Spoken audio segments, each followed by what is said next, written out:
சென்னையை நெருங்கும் தித்வா புயல் நாளை கரையை கடக்க உள்ள நிலையில் இன்று 4 மாவட்டங்களுக்கு ரெட் அலர்ட் எச்சரிக்கை விடுக்கப்பட்டுள்ளது. இலங்கை மற்றும் அதனையொட்டிய தென்மேற்கு வங்கக்கடல் பகுதிகளில், அதாவது காரைக்காலிலிருந்து தெற்கு தென்கிழக்கே 240 கிலோமீட்டர் தொலைவிலும், புதுச்சேரியிலிருந்து தெற்கு தென்கிழக்கே 350 கிலோமீட்டர் தொலைவிலும், சென்னையிலிருந்து தெற்கே 450 கிலோமீட்டர் தொலைவிலும் டிட்வா புயல் நிலை கொண்டுள்ளது.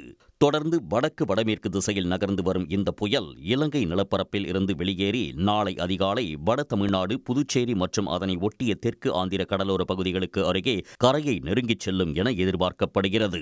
புயலின் வேகம் குறைவாக இருப்பதால் அதிக மழைப்பொழிவை தருவதோடு காற்றின் சுழற்சி 75 முதல் 80 கிலோமீட்டர் வேகத்தில் இருக்கும் என்றும் இந்திய வானிலை ஆய்வு மையம் எச்சரித்துள்ளது.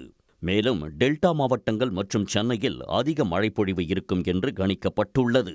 இதனிடையே இன்று செங்கல்பட்டு, மயிலாடுதுறை, கடலூர், விழுப்புரம் ஆகிய 4 மாவட்டங்களில் அதி கனமழை பெய்யக்கூடும் என சென்னை வானிலை ஆய்வு மையம் ரெட் அலர்ட் விடுத்துள்ளது.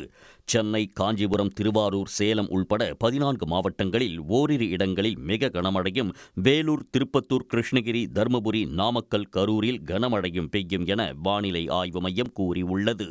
உடனுக்குடன் செய்திகளை தெரிந்து கொள்ள சன் நியூஸ் பெல் ஐகானை கிளிக் பண்ணுங்க.